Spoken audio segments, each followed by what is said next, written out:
of my favorite baby products. This is not sponsored. I did buy these products myself, and I just want to review them and tell you guys how I like them and what to not spend your money on. It's honestly surprising how quickly people have started to embrace this new version of Gypsy Rose Blanchard. Ever since she stepped back into the spotlight, there's been a wave of people who genuinely believe she's turned her life around. They see the soft-spoken demeanor, the gentle tone, the baby nestled in her arms, and they interpret it all as signs of a changed woman. To them, she's just a young mom trying to live a quiet, peaceful life after surviving years of abuse. Some even call her inspiring, praising her for her growth and resilience. But beneath that picture-perfect surface, there's a lot more going on, and it's not as wholesome as it seems. If you've been paying attention beyond the surface-level content, digging into the interviews, scrolling through the TikToks, catching the deleted comments and the subtle inconsistencies, you'll start to notice that something doesn't add up. This whole reformed Gypsy narrative isn't something new that just happened after prison. It's calculated. It's rehearsed. It's another act in a long-running pattern of manipulation. The style might have changed, but the method is familiar. Back then, she used illness, helplessness, and sympathy to win hearts and control the story. Now she's using aesthetics, influencer tactics, and motherhood to do the same. It's not personal growth we're seeing, it's a rebrand. What makes it more unsettling is how effective it's been. A lot of the people supporting her now are young. From the spotlight, but you're going in a different direction. Sometimes I kind of feel like I have no choice. What do you mean by that? Certainly you have choice. You don't have to post. No, I don't, but I think that with social media is concerned, Many of them weren't even around when the Gypsy Rose case first exploded in the media. They didn't watch the documentaries when they aired. They haven't read the court records or the years of investigative reporting. They're not seeing the full picture. They're only seeing what she's putting out now, the polished content, the cute baby pics, the carefully worded captions. And because it's so neatly packaged, they're buying into it without asking questions or checking the facts. That's the dangerous part. Once someone becomes skilled at crafting their own narrative, and especially when they start gaining an emotional following, it becomes almost impossible to reintroduce the full truth. The audience gets emotionally attached to the image, and they stop caring about what's real and what's not. After Gypsy was released, she made a lot of promises about wanting to help others. She said she wanted to use her platform to raise awareness about Munchausen by proxy and become a voice for victims. It sounded like she was ready to turn her traumatic past into something positive, something impactful. She gave the impression that she was stepping into the role of an advocate, someone who could educate people and bring real change. But if you look at what she's actually done since then, it's not lining up. She's not partnering with advocacy organizations. She's not working with trauma centers. She's not writing, speaking, or sharing meaningful resources for survivors of abuse. Instead, she's fully stepped into the role of a content creator. Her social media feeds are filled with heavily filtered selfies, trendy videos, and product promotions. And have that right of freedom to have social media and interact with my friends online. I had no idea that I would have 9.8.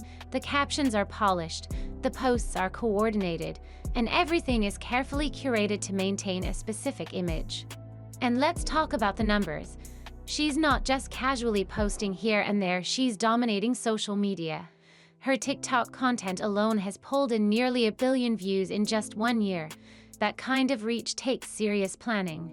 You don't accidentally hit those kinds of numbers without a strategy behind it. And Gypsy knows exactly what she's doing.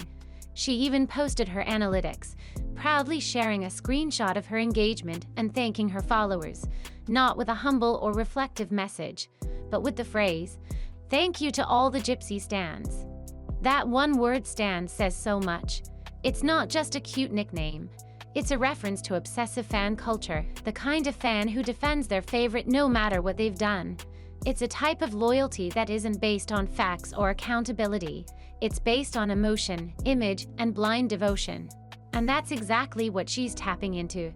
She's building a fan base that isn't interested in her past, that doesn't question her actions, and that will fight for her in the comments even when the facts are clear.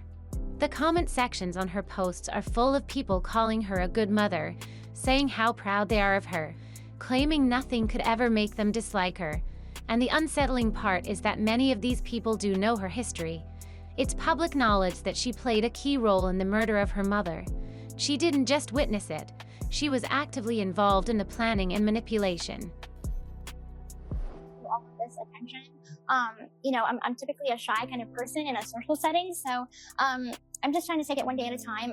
But with the massive amount of platform that I have, the 6 million followers on Instagram and TikTok, She convinced a mentally challenged man to commit the act, and over the years, she's told multiple versions of what really happened, adjusting her story to suit whatever narrative worked best at the time. Yet somehow, none of that seems to matter anymore. All of that gets washed away by a sweet smile, a soft voice, and a few tender baby photos. Mainstream media plays a role in this too. They keep handing her the mic, giving her interviews, placing her on platforms that frame her as a survivor and someone who deserves a second chance. But rarely do they challenge her on the inconsistencies or push for accountability. They present the feel-good version of the story, the redemption arc, and ignore the complicated truths that still haven't been addressed. It's incredibly unsettling how quickly someone can build a layer of immunity around themselves once they've gathered a loyal group of supporters. When a person reaches that level of untouchability, the truth often gets buried beneath admiration, and anyone who dares to speak out or raise questions is either torn apart, silenced, or brushed off as being negative or envious. That kind of environment isn't a sign of growth, it's the perfect breeding ground for manipulation to thrive. It hides behind adoration and flourishes in silence. I feel like with that big of a platform, with my story, I think it resonates with people because there's so many layers to my story. And I feel like, people feel if it could happen to her, it could happen to me, it could happen to anybody. And I think it just has a lot of layers to it. Gypsy Rose Blanchard once stood in front of the world and made a very public promise. She said she was going to do things differently now that she was becoming a mother. She assured everyone that her child would be kept out of the public eye. She expressed understanding of what it meant to raise a child in the shadow of her past, claiming she would protect her baby from the same kind of exposure and chaos she had suffered through. It was a touching sentiment, one that gave people hope that she was genuinely ready to take responsibility and turn a new page. But that promise didn't even last a full week. Before 7 days had passed since giving birth, she was already back on camera posing, smiling, holding her newborn in carefully arranged TikTok videos. There was no transition time, no period of quiet bonding, no sign of caution. The baby hadn't even fully settled into their new life before being showcased to millions of online followers. The entire moment, which could have been intimate and personal, turned into instantly consumed content. The reaction from her followers was overwhelmingly supportive. Her comment sections were flooded with hearts, sweet words, and excitement. People were quick to declare her transformation complete. They praised her as a devoted mom, claimed this was the redemption story they'd all been waiting for. But let's be honest, that wasn't just a proud mother sharing a milestone. It felt more like a strategic moment, a calculated unveiling. I'm not showing the baby on social media. Well, the baby's not born yet. Yeah. Showing sonogram pictures. That's not the actual baby. Once she is born, didn't nobody hear that? Once she is born. The baby wasn't just her child. The baby became the symbol of her new image, a reset button, a fresh paint job over a very complicated and painful past. She used her child to signal to the world that she was someone new now, that the mistakes of her past could be overlooked or forgotten. And the scariest part is how easily people are buying into it, especially young audiences who weren't around when the original story broke. These kids don't know the depth of what happened. They haven't read the court documents, watched the interviews, or combed through the police files. They only see short clips, filtered pictures, and soft music layered over emotional TikToks. To them, she looks harmless, gentle, inspirational even. But motherhood and good lighting don't erase what's already happened. A baby doesn't automatically mean redemption, and a kind smile doesn't undo calculated decisions. What Gypsy is doing now isn't entirely new. It's just evolved, Before, she played the role of a helpless, sick girl. She spun stories about needing feeding tubes, of being chronically ill and trapped in a wheelchair. Many of those claims turned out to be exaggerated or completely untrue. She painted her mother as a villain, a manipulative, abusive woman. And yes, there was truth in that, but a lot of it was stretched, bent, or carefully chosen to shift the narrative. Back then, it was about gaining sympathy by appearing sick. Now, it's about gaining admiration by appearing healed. Instead of medical props and hospital stories, it's now baby blankets and emotional Instagram captions. But the purpose is the same: managing public perception, making sure people see her the way she wants to be seen. She's already released a book. She's doing interviews where the questions feel rehearsed and safe. She's not being challenged. She's not being held accountable. And she's making money from it all. Her life is being sold as a tale of survival, of strength, of starting over. And meanwhile, anyone who remembers the original details and tries to bring them up is labeled a hater or a troll.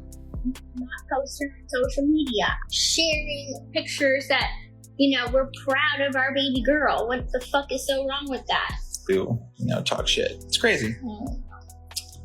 I'm sorry that's the life you guys like to live. If you take the time to look beyond the social media posts and read the actual documents, the police records, the trial transcripts, you'll see a very different story.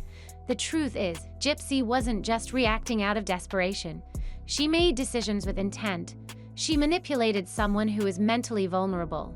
She used her words, her story, and her influence to convince Nicholas Godejohn to do something horrifying. And when the moment came, she positioned herself just right, enough to benefit from a plea deal, but not enough to carry the full weight of her involvement. Today, she works hard to keep that part of the story out of view. She deletes comments that question her. She blocks users who bring up uncomfortable truths. She curates her online presence to reflect only what fits the narrative she's selling. It's a space where only praise is allowed, where only her version of events is visible. That's not growth. That's image control. It's not remorse. It's a calculated PR campaign that uses motherhood and social media savviness to distract from the past. And unfortunately, the media is playing right into it. Instead of challenging her or digging deeper, they give her glowing headlines. They talk about her new chapter, her fresh start, her thriving post-prison life. They make it sound like she's overcome something, like she's transformed. But they skip over the parts that matter, the hard truths, the lives damaged, the manipulation. And young audiences, who haven't been taught to look beyond the surface, end up admiring someone they don't really know. Gypsy knows exactly how to take advantage of that. She's not just aware of the ignorance, she's using it. Every post, every video, every soft-spoken thank you is part of a larger performance. Not to show who she truly is, but to convince the world she's someone she's not. And so far, it's working. And that's where we'll leave it for now. Whether you see Gypsy Rose as a survivor, a manipulator, or something in between, that's your call. But what's important is that we don't just take what's on our screens at face value. Question the narrative, do the research, and most of all, don't confuse curated content with truth. If you made it this far, thank you for watching. Don't forget to like, subscribe, and hit that bell so you don't miss the next deep dive. Drop your thoughts in the comments. I want to know what you really think. Until next time, stay sharp, stay curious, and don't be afraid to ask the uncomfortable questions.